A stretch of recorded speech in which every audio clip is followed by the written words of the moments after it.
ప్రార్థనలో ఉన్న గొప్ప శక్తి ఏంటి అంటే నీ పాప దోషంలో పరిహరించగలదు. It can forgive all your sins and transgressions. అయితే ఒక విషయం గమనించండి, నీ పాప దోషంలో ఎప్పుడు పరిహరించాలో తెలుసా? ఒప్పుకోవాలి. ఒప్పుకోగలగ హృదయము మనం కలిగి ఉండాలి. ఒప్పుకోగలగ అది తప్పు అని నువ్వు చెప్పగలగాలి. పొరపాటు జరిగిందో, తెలియక జరిగిందో, అనుకోకుండా జరిగిందో అని చెప్పడానికి కొంతమంది ప్రయాసపడతారు దేవుని సన్నిధిలో. వాళ్ళు అంటారు, ప్రభా తెలియకుండా ఇది తప్పు చేశాను క్షమించు అంటారు. ప్రభా పొరపాటుగా ఇది నేను చేశాను క్షమించు అంటారు. ప్రభా అనుకోకుండా ఇది జరిగిపోయింది క్షమించు అంటారు. పాపము తెలియక ఎవడైనా చేస్తాడా? దొంగతనం చేసేవాడు తెలియక చేస్తాడా? నీ చోకు నుంచి 10 రూపాయలు నేను కొట్టేయాలంటే తెలియకుండా చేస్తానా? ఏదో ప్రభు అనుకోకుండా జరిగిపోయింది అనుకోకుండా. పాపము తెలిసే చేస్తాడు ఎవడైనా. మందు తాగేవాడు తెలియక తాగుతాడా? నా దగ్గర 100 రూపాయలు ఉంది, కోట కొనుక్కున్నాను ప్రభు, తెలియకుండా కొనుక్కున్నాను, అదే తినుపండాలని కొనుక్కున్నాను అనుకుంటా కొనరు. తెలిసే చేస్తాడు తప్పు.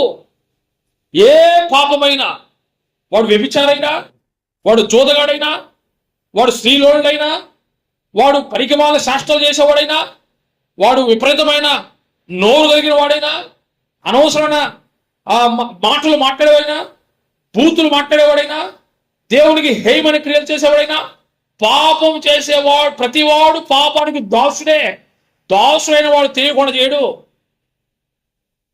ఈ కమిట్స్ ద సిన్ నోయింగ్లీ. వాడికి తెలిసే ఆ పని చేస్తాడు.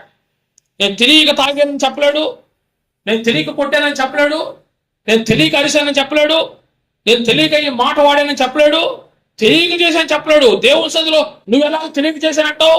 నువ్వు చెప్పాలి, తెలిసే చేశాను. Knowingly I committed this sin. ఈ పాపాన్ని నేను తెలిసి చేశాను, ఈ తప్పు నేను తెలిసి చేశాను. నీ ఆజ్ఞను మీరి, నీ మాటను మీరి, నువ్వు చెప్పిన మాట వెనుక కట్టలను అతిక్రమించి క్రైస్తవ కట్టుబాటు నియమాలకు విరోధంగా చేయకూడని పని, వాక్యానుసారము కాని పని తెలిసే చేశాను నేను. నన్ను క్షమించు. 1 తెలియకుండా చేశాను చెప్పకూడదు. 2 ప్రతి పాపాన్ని పాపమే అని చెప్పేసి సైలెంట్ అయిపోకూడదు. అది ఏ పాపమో దేవుని దగ్గర ధైర్యంగా నువ్వు చెప్పాలి. ఆ ఒళ్ళు కొవ్వెక్కిన వ్యభిచారం చేశాను, వ్యభిచారం నన్ను క్షమించు అని చెప్పాలి. ఏ పాపం అని చెప్పి సిప్పులు వదిలేస్తావా? పాపం అని చెప్పి సిప్పులు వదిలేయకూడదు. నీకు తెలుసుగా, తెలిసే చేసినప్పుడు తెలిసి చేసిందని ఒప్పుకో. నేను దొంగతనం చేశాను ప్రభావ, దొంగని నేను క్షమించు, నేను దొంగను క్షమించు అని చెప్పు. నేను పాపినయ్యా క్షమించు కాదు, నేను దొంగని నన్ను క్షమించు, వ్యభిచారిని నన్ను క్షమించు. నోరు అదుపులో పెట్టుకోవాలి, ఒక దౌర్భాగ్యం నన్ను క్షమించు. కాయ మాటలు పలికే ఒక చెడ్డ నాలుక నాకుంది నన్ను క్షమించు. వక్రం బుద్ధి నాకుంది నన్ను క్షమించు. పాపము ఏమి చేస్తున్నావో తెలుసు కాబట్టి చేసిన పాపాన్ని చేసినట్టుగా ఒప్పుకోవాలి. దౌర్భాగ్యాన్ని నన్ను క్షమించు ప్రభా, దుష్టుడిని నన్ను క్షమించు, పనికిమాల స్వభావం కలిగిన నన్ను క్షమించు. కుక్క తన వాంతికి మరినట్లుగా మరలా నా పాత స్వభావానికి నేను మరలిపోతున్నాను క్షమించు. ఇదిగో నీ పాద సన్నిధిలో, ఇదిగో నేను కన్నీరు కాల్చి గోజాడుతున్నాను. ఈ పాపపు హృదయాన్ని తీసివేయి, దీన్ని పవిత్రపరచు.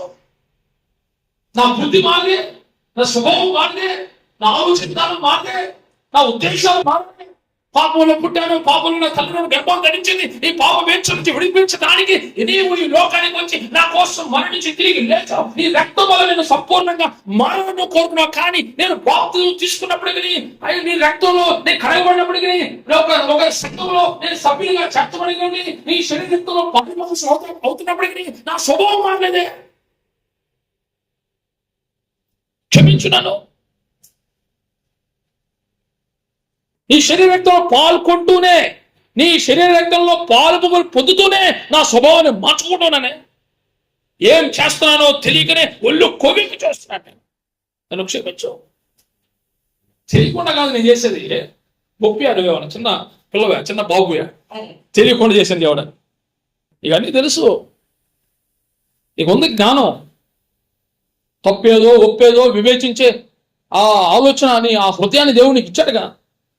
వివేచన మనస్సుని ఉందగా. తెలియదని చెప్పి పొరుగు పట్టుకుంటావా? తెలియకుండా పట్టుకుంటావా? పొరుగు పట్టుకొని కాలే కట్టి పట్టుకొని తెలియకుండా పట్టుకుంటావా? ఆడ పేడ పెంట ఉందని తెలిసి అలా కావాలని చేయి పెడతావా? బురద బొల్లాడుతుంది పందిలో, పంది బురదలో బొల్లాడుతుంది, చల్ల ఉంటుందేమో, నేను కూడా బొల్లాడు అనుకుంటావా? అయ్యి నువ్వు లేవు తెలియకుండా. అవి కూడా చేయొచ్చు కదా తెలియకుండా. ఒకవేళ తెలియకుండా చేసే పని అవి కూడా చేయాలి. నువ్వు పోయి కొరివిని పట్టుకోవాలి. పంది బొల్లాడు, నువ్వు బురదలో బొల్లాడాలి చల్లగా ఉంటుందని. పేడ పెంట తొక్కర కావాలని తెలియకుండా చేయడం అంటే అవి మాత్రం తెలుసు నీకు, పాపం మాత్రం తెలియకుండా చేస్తావా? ప్రార్థన, కన్సిస్టెంట్ ప్రేయర్, ఎడతెగని ప్రార్థన చేస్తుందంటే ఇటువంటి స్వభావం కలిగిన హృదయాన్ని మార్చేస్తుంది.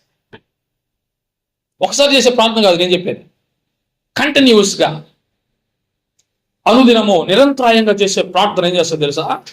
ఇటువంటి స్వభావం ఉన్న, ఇటువంటి నేచర్ ఉన్న మనస్సును మార్చేస్తా. ఒకసారి చేస్తే తప్పు, 2 సార్లు చేస్తే అది, 3 సార్లు చేస్తే, 4 సార్లు చేస్తే అది నీ అలవాటు. అది అంతేనా? శ్రీగా ఒకసారి చేస్తే తప్పు, 4 సార్లు రిపీట్ అయితే అలవాటు. ఇప్పుడు నువ్వు దేవుడి సన్నిధిలో చెప్పాల్సి తప్పు చేశాను ప్రభా కాదు, అలవాటు ప్రకారం చేశాను ప్రభా, అలవాటు మార్చుకునే శక్తి నాకే. ఈ అలవాటు ఎంత మారుతుంది? ద కన్సిస్టెంట్ ప్రేయర్, ఎడతెగని ప్రార్థన నీ అలవాటు మార్చేస్తా. హల్లెలూయా. సంబంధించిన వాళ్ళు చెప్పండి హల్లెలూయా. ఒకసారి చేశాను పొరపాటయ్యా, ఆ పొరపాటు కోసం యేసుక్రీస్తు రక్తం కాచాడుగా, నేను పవిత్ర పరిచాడుగా, మరలా అదే పని చేస్తున్నావు అంటే అది పొరపాటు కాదు, అది అలవాటు. అలవాటు ప్రకారం తప్పు చేస్తున్నావు మనం, అలవాటు ప్రకారం అబద్ధాలు ఆడుతున్నాం, అలవాటు ప్రకారం పూర్తిలో, అలవాటు ప్రకారం ఇతరులు నిందిస్తాం, అలవాటు ప్రకారం ఇతరుల మీద నెప్పాలు నెట్టేస్తాం, అలవాటు ప్రకారం పనికి వాళ్ళు కొనగల చేస్తాం, అలవాటు ప్రకారమే బలలో చేయి వేస్తాం. How dare you! ఎంత ధైర్యం నీకు! వివేచించక తిని తాగువాడు శిక్షా విధికి గురవుతాడు. చదువు. కాబట్టి ఎవడు అయోగ్యముగా ప్రభు యొక్క రొట్టెను తినునో లేక ఆయన పాత్రలోని తాగునో వాడు ప్రభు యొక్క శరీరమును గుర్చి రక్తమును గుర్చి అపరాధి అగును. అపరాధం క్షమించడానికి యేసుక్రీస్తు వస్తే తెలియకుండా తిని తాగి మళ్ళీ అపరాధం మూట కట్టుకుంటావే. What a wretch you are! ఎంత దౌర్భాగ్యం నువ్వు. చదువు నెక్స్ట్. ప్రభు శరీరమని వివేచింపక తిని తాగువాడు.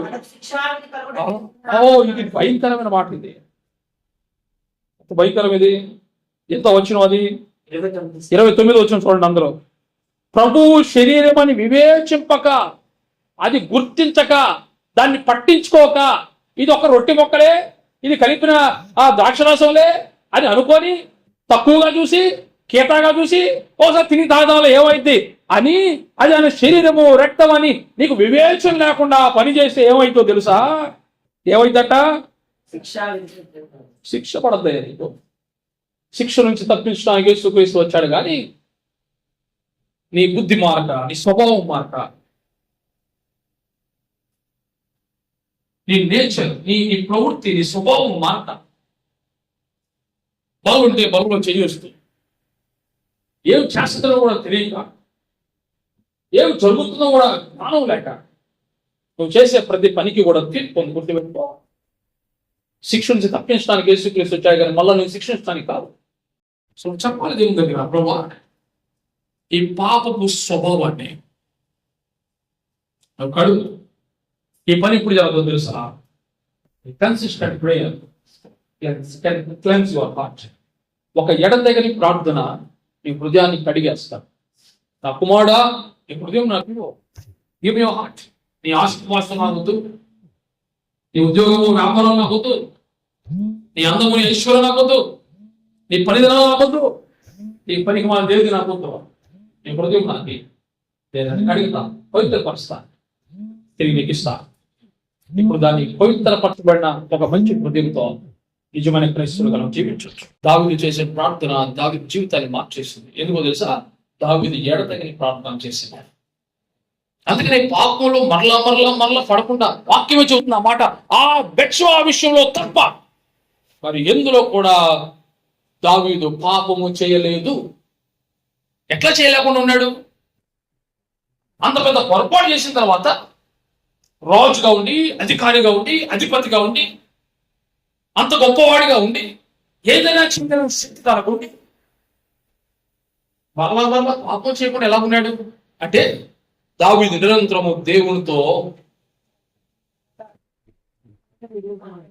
ఎడతెగని ప్రార్థన అనుబంధం కలిగినాడు. ఈ ప్రార్థన కట్టడి చేసింది తననే. ఎస్, ప్రార్థించేవాడు పాపం చేయడు, గుర్తుపెట్టుకోడు. The one who prays will never sin. ఎందుకంటే పాపము దగ్గరికి వెళుతున్నప్పుడు ప్రార్థన వాడిని ఆపేస్తాడు. అంటే పాపం చేయాలని ఇచ్చగలగడానికి ఆస్కారం లేకుండా ప్రార్థన అడ్డుపడతాడు. ప్రార్థన ఉంటే పాపం ఉండదు, పాపం ఉంటే ప్రార్థన ఉండదు జీవితంలో. ఇప్పుడు ఒక పర్సిస్టెంట్ ప్రేయర్, ఎడతెగని ప్రార్థన దేవుడు ఆశిస్తున్నాడు. ఈ ప్రార్థన మన జీవితాన్ని మార్చేస్తుంది.